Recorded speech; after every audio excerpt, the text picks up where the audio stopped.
अजीजा ने मन आपको आपके भाई आदिल राजा का सलाम पहुंचे। मैं आपको खुश आमदीद कहता हूं सोल्जर स्पीक्स के ऊपर। आज जो है वो लाइव स्ट्रीम सेशन 21 जून 2026। अजीजा ने मन, अगर आपने इस वक्त पाकिस्तान की सियासी सूरत हाल को समझना है तो आप कश्मीर के अंदर जो हम इस वक्त इमेजरी स्मगल आउट करके आपके लिए लेके आए हैं उसको देखिएगा।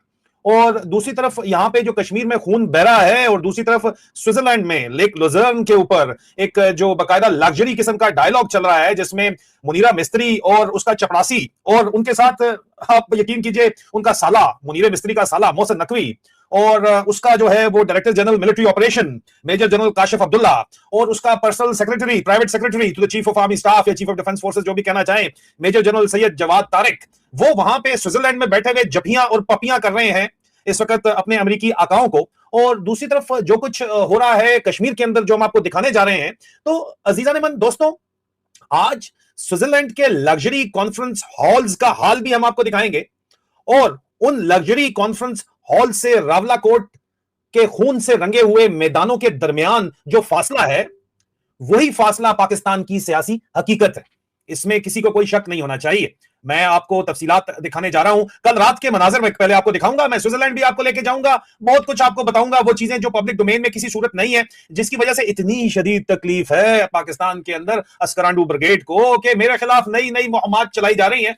Well, I just say bring it on baby, bring it on, कोई मसला नहीं है। सच तो हम बोलेंगे, सच तो हमने बोलना है। हम गरीब आवाम के लिए, जनता के लिए आवाज उठाएंगे, चाहे उसकी कोई भी कीमत हमें अदा करनी पड़े, और हम कर रहे हैं कीमत अदा, सिर्फ बातें नहीं कर रहे, ये बोलने की, सच बोलने की कीमत अदा कर रहे हैं। किसी को कोई शक है तो थोड़ा बहुत बेसिक रिसर्च कर ले तो पता चल जाएगा, ठीक है। और उसके साथ साथ जाहिर बात है कि आपको यह भी बताना है कि जो इस वक्त कश्मीरियों के साथ हो रहा है वो भी आपको बताना है, जो हकीकत है वो भी आपको दिखाना है। और हकीकत क्या है अजीजा नेमन? हकीकत यह है कि आज के इस प्रोग्राम में हम सिर्फ और सिर्फ कश्मीर के बारे में बात नहीं कर रहे। आज का प्रोग्राम जो है वो जाहिर बात है कि वो जो धोखा दिया जा रहा है डिसीवर की तरफ से, उसके बारे में भी सिर्फ हम बात नहीं कर रहे। आज के प्रोग्राम में हम उन डबल स्टैंडर्ड्स को एक्सपोज करने जा रहे हैं इस लाइव स्ट्रीम के अंदर, जो कि पाकिस्तान के हुक्मरानों ने इस वक्त दिखा रहे हैं आपको कि यार वाइस प्रेसिडेंट से जफियां पपियां हो रही हैं। आऊंगा मैं उस पर। सदर ट्रंप के दामाद को जफियां पपियां कर रहा है, उसके बिजनेस पार्टनर को मेरा भाई कह के जफियां पपियां कर रहा है। ये वही जफियां पपियां हैं जो कि हम जो स्विट्जरलैंड के अंदर देख रहे हैं, जो फील्ड मार्शल अयूब खान को हमने करते देखा अमेरिकी सदर के साथ। वाकई पपियां देता था वो, ठीक है। क्या उसकी शान थी जब तक अयूब कुत्ता कह के उसको नहीं निकाला गया, और उसके बाद उसकी क्या हालत हुई वो आपने देखी।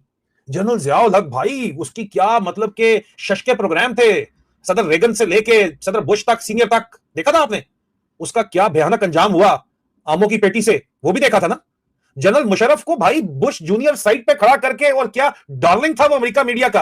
और मुनीरा मिस्त्री तो अभी तक वहां उसकी खाक पे भी पहुंचा नहीं है, पहुंचने की कोशिश कर रहा है, पहुंच भी गया तो क्या फर्क पड़ेगा। मुशर्रफ का अंजाम क्या भूल गए आप? और आज अगर मुनीरा मिस्त्री यहां पे स्विट्जरलैंड में बैठ के जो है वो जभियां पपियां कर रहा है, तो क्या तारीख इसका अंजाम जो है वो कोई तारीख बड़ी जो है वो रतलस है, बहुत जालिम है। क्या इसका अंजाम कोई आपको लगता है कि फर्क होगा? आज आजाद जम्मू कश्मीर में जो हकूक मांग रहे हैं लोग, उसका 13वां दिन है। मेरे कफन पर लिखना, मैं जिंदा हूं तो, मैं मर गया तो, मेरे कफन पर लिखना, मेरे कफन पर लिखना, मेरे कफन पर लिखना, मेरे कफन पर लिखना, मैं जिंदा हूं, मैं मर गया तो, मैं फिर भी कहूंगा, मैं बोली तो नहीं था, सुननी तो नहीं था, हम फिर भी कहेंगे, हम फिर भी कहेंगे। अजीजा नेमन, कश्मीर आजादी मांग रहा है, आजाद कश्मीर आजादी मांग रहा है। मैं जिंदा हूं तो, मैं मर गया तो, मेरे कफन पर लिखना, मेरे कफन पर लिखना, मेरे कफन पर लिखना, मेरे कफन पर लिखना, मैं जिंदा हूं, मैं मर गया तो, मैं फिर भी कहूंगा, मैं बोली तो नहीं था, सुननी तो नहीं था, हम फिर भी कहेंगे, हम फिर भी कहेंगे। ये जो स्विट्जरलैंड में ड्रामा चल रहा है, मैं वहां पे भी आपको लेके चलता हूं, टेंशन मत लें, वहां भी लेके जाऊंगा और मैं मुनीरे की मंजी ठोकूंगा, फिक्र न करें। किसी को कोई शक अगर है ना कि मुनीरा मिस्त्री जो है वो जाके जफियां पपियां जेडी वैंस के साथ कर रहा है, जो कहता है कि मुझे इंडिया से मोहब्बत है, मेरी बीवी जो है वो इंडिया की है इसलिए, और मुझे पाकिस्तान से मोहब्बत है क्योंकि पिछले 3 महीने में जितनी बातें मैंने मुनीरा मिस्त्री से की और मैंने किसी से नहीं की, बॉयफ्रेंड बना लिया उसने अपना, उसको आऊंगा मैं उधर, फिक्र न करें। लेकिन यार ये तो अयूब खान भी करता था, इससे बहुत ज्यादा करता था, उसका लेवल ही नेक्स्ट लेवल था, ठीक है। ये तो जियाउल हक के साथ भी वहां पे करते थे जबियां पपियां अपने अमेरिकी आकाओं के आगे जाके। जनरल मुशर्रफ के टोरे जो थी और शशके जो थे, वो तो इंडिया के भी डार्लिंग था, वहां भी जाता था, ठीक है। लेकिन उनका अंजाम इन सब का क्या हुआ दुनिया ने देखा, आते हैं उसके ऊपर। लेकिन इस वक्त जो कुछ आजाद जम्मू कश्मीर में हो रहा है वो किसी गांव की, विलेज की मूवमेंट नहीं है।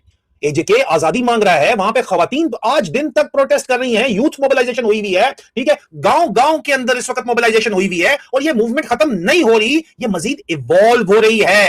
इंटरनेट क्यों बंद किया हुआ है एजेके का? अगर सब कुछ नॉर्मल है, सब अच्छा है, तो इंटरनेट क्यों बंद है? 5 जून से इंटरनेट की सस्पेंशन है, मोबाइल नेटवर्क्स डिसरप्ट हुए हैं, इंफॉर्मेशन कंट्रोल की जा रही है, वीडियो कन्फिस्केट की जा रही है, और लोगों के मोबाइल फोन्स जो है वो ब्लॉक किए जा रहे हैं जाली चोरी की रिपोर्ट देके। जो वहां से लोग बात करते हैं उनकी वीडियोस हम तक पहुंचती हैं, वो जाली चोरी की वीडियो जो है वो देके ये हरकतें कर रहे हैं, वो मोबाइल बंद करवा रहे हैं। जर्नलिस्ट को रिपोर्टिंग करने की इजाजत नहीं है, पाकिस्तान के मेन स्ट्रीम मीडिया चैनल्स देख लें। मैं आपको आज के मनाजिर दिखा रहा हूं, और आज हम वो वीडियोस मैं आपको दिखा रहा हूं जो हम स्मगल करके बाहर लाए हैं। वीडियो सिर्फ ये फुटेज नहीं है, ये आई विटनेस टेस्टिमनी है, ये वो एविडेंस है जो सेंसरशिप की दीवार तोड़कर बाहर आ रही है। हर डिक्टेटरशिप का पहला वेपन जो होता है वो होता है नैरेटिव कंट्रोल। मुनीर मिस्त्री का वेपन जो है, उससे पहले मुशर्रफ का भी यही वेपन था, जियाउल हक का भी यही वेपन था, ठीक है, टिक्का खान का भी यही वेपन था, आधा मुल्क गवा दिया इन सालों ने, अयूब खान का भी यही वेपन था। उस वक्त आसान था, अखबारों के अंदर काम चल जाता था। सोशल मीडिया ये काम करने नहीं दे रहा, हर रेजिस्टेंस का, लेकिन ठीक है, हर जो डिक्टेटर होता है उसका वेपन होता है नैरेटिव कंट्रोल, लेकिन हर जो रेजिस्टेंस होती है उसका पहला वेपन क्या होता है? सच। सच सच क्या है? सुन लीजिए, खुद आपको सुना देते हैं। कश्मीर की आन, कश्मीर की बात, सरदार अमर, जवान कश्मीर, कश्मीर कश्मीर, ना झुकने वाले, ना झुकने वाले, कश्मीर का बिस्मिल्लाहिर्रहमानिर्रहीम। बहुत शुक्रिया जी, सारे अहबाब डटे हुए हैं। खैबर पख्तूनख्वा में अफगानिस्तान के साथ नया फ्रंट खोल के, लेकिन इस वक्त जो ग्राउंड पे पॉलिटिकल चैलेंज है वो एजेके के अंदर बड़ा क्लियर है। मुझे लगता है कि एस्टैब्लिशमेंट जो है, फौज की मिलिट्री एस्टैब्लिशमेंट जो है, वो एजेके को अंडर एस्टिमेट कर रही है। कश्मीरी साले सी देख लेंगे, जितने भी फरन बैठे हुए बाहर, उन्होंने आना तो यही होता है, इस्लामाबाद एयरपोर्ट तक जाना होता है, यहीं पर डाक लेंगे, ये सोच रहे हैं। मेंबर पार्लियामेंट वो कहते हैं हमने काबू किए हुए, इन्हीं कश्मीरियों के जरिए काबू किए हुए। इन्हें लगता है, जीएचक्यू को लगता है कि ये जो तहरीक है कश्मीर की, ये कुछ दिन के अंदर खत्म हो जाएगी, कोई बात नहीं, अंडर द कारपेट ब्रश करो। मिशाल साहिबा जो है, मिशाल मलिक साहिबा यही कह रही थी, छोटी मोटी बात है, क्या कर रहे हैं आप, इलेक्शन आगे करवा लें बस। वो फील्ड मार्शल साहब बड़ा अहम काम करने गए हुए हैं, अपने घर में आग लगा के फायर सेफ्टी के लेक्चर दे रहे हैं, पड़ोसियों के घर में आग बजाने की, बड़ा अहम काम करने गया हुआ है वो, ठीक है। लेकिन इनका इरादा यही, इनकी जहनियत यही है कि यार कुछ दिन में हो जाएगा, कोई बात नहीं। लेकिन आज 13 दिन हो गए, आज आजादी के नारे और ज्यादा जो है वो तेज हो गए हैं। मैंने आपको एविडेंस दिखाई है, हमारी बहनें निकल रही हैं आजादी के लिए, हमारे भाई निकल रहे हैं आजादी के लिए, और आजाद कश्मीर आजादी मांग रहा है भाई, हैं? अवाम और ज्यादा ऑर्गेनाइज्ड होती नजर आ रही है विलेज के अंदर। खवातीन, वीडियो एविडेंस दिखा रहा हूं मैं आपको, ठीक है, और इंफॉर्मेशन ब्लैकआउट के बावजूद भी वीडियोस बाहर आ रही हैं जो मैं आपको दिखा रहा हूं।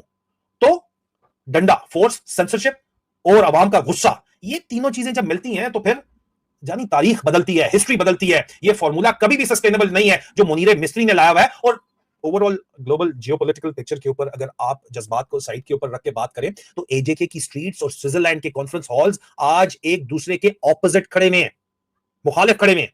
एक तरफ आम कश्मीरी हैं और दूसरी तरफ पावर पॉलिटिक्स है। एक तरफ राइट्स की डिमांड है, हकूक की डिमांड है, दूसरी तरफ डिप्लोमेसी के फोटोशूट्स हैं। ओ जी मेरा भाई है ये स्टीव विटकॉफ, मैंने इसको क्रिप्टो दे दिया है, मैंने इसको रोजवेल्ट होटल दे दिया है, उन्हें मेरा भरा है, ठीक है, फोटो ऑप्स चल रहे हैं जपियां पपियां करते हुए। लेकिन आखिर में तारीख, हिस्ट्री कॉन्फ्रेंसेस को नहीं देखती, इन फोटोशॉप्स को नहीं देखती, इन फोटो ऑप्स को नहीं देखती, अवाम के रिएक्शन को याद रखा जाता है तारीख के अंदर। और आज एजेके में जो कुछ हो रहा है वो पाकिस्तान के सियासी मुस्तकबिल का, पॉलिटिकल फ्यूचर को शेप करेगा, ये मैं आपको बता रहा हूं।